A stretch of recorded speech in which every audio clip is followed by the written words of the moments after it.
Now, life at Government House was certainly interesting. You loved living there, I know, and all that went with that. But you shared with me the joy of welcoming schools and children into Government House when you were governor of the state. And you told us that lovely story of the little girl, the Aboriginal girl. Oh, yes. She keeps in touch. Well, one of the joys of being governor is to see and interact with so many of the young people. And my area of specialisation in medicine was child and adolescent health. And Government House was open, therefore, to the schools from all over the state, and that was a joy to interact with them. One day a group came down from the most southern part of our state's southwest, Kumiella, and this rather brash and delightful youngster came up to me and she said, "Oh, you wouldn't come down to Kumiella, would you?" And I said, "Well, I'm ashamed to tell you, I'm not sure that I know where it is, but if you told me where it is, I could certainly give serious thought to coming there." So she explained that it was down in the farthermost corner of the state. You'd have to fly to Albury and then drive, quite a distance to get there. And I said, "Well, now I can't just turn up. If I had an invitation, I'd certainly consider coming down." So in due course, an invitation came from the school, and I did fly down to Albury, and then the flying doctor took me the rest of the way. And we landed in a paddock and went over to the school. And of course, one of the reasons that I was drawn to going there wasn't just the distance or to honour this youngster's request. She was Aboriginal, and there are a lot of Aboriginal children at that school, so I thought that would be important to get the message across that they counted. Tamika was very, very delighted in going round introducing Marie, her friend, to everybody.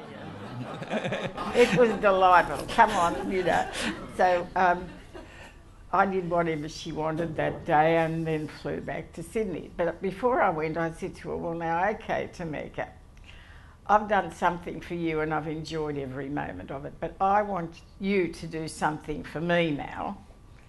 And she said, "What is it? I'll see if I can." And I said, "You can.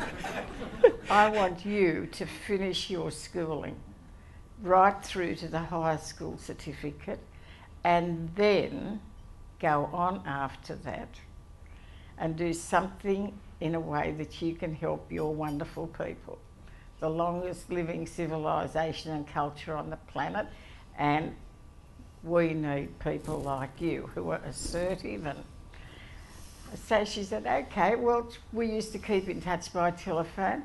She passed the high school certificate. She rang me one day very excited. She'd won a scholarship to one of the Victorian universities, and now she's a teacher. So these are the delights in life along the way. In the area that you worked in, psychiatry and mental health in general, sometimes people perhaps would have the perception that you don't see results, but the kind of conversation that we're having would indicate you do. If the right care is given, somebody can both recover and build their life. Oh, yes, indeed. Working with the family too. Very often these children were high achievers and very self-critical. And what they wanted, above all, was the blessing, gentlemen, of their fathers.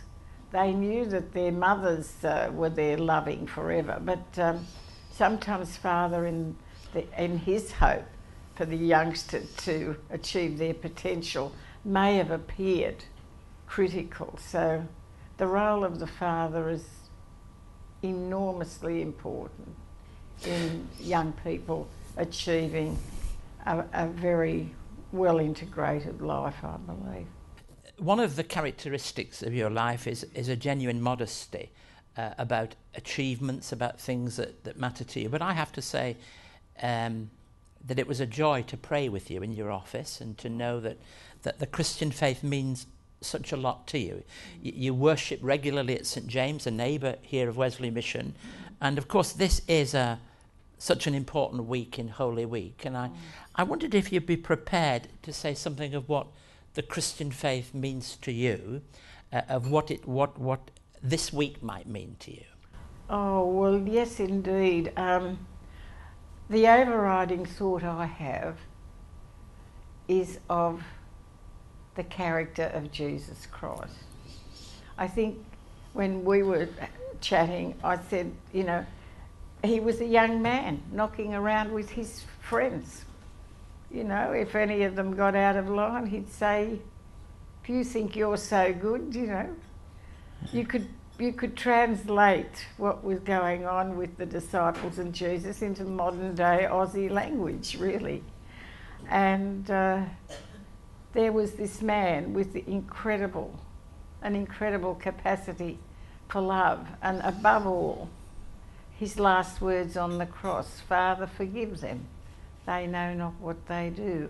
It's that capacity for forgiveness and going on, spiritually or in one's physical life, but even having that sense that all is not lost if one is forgiving and loving to the very end.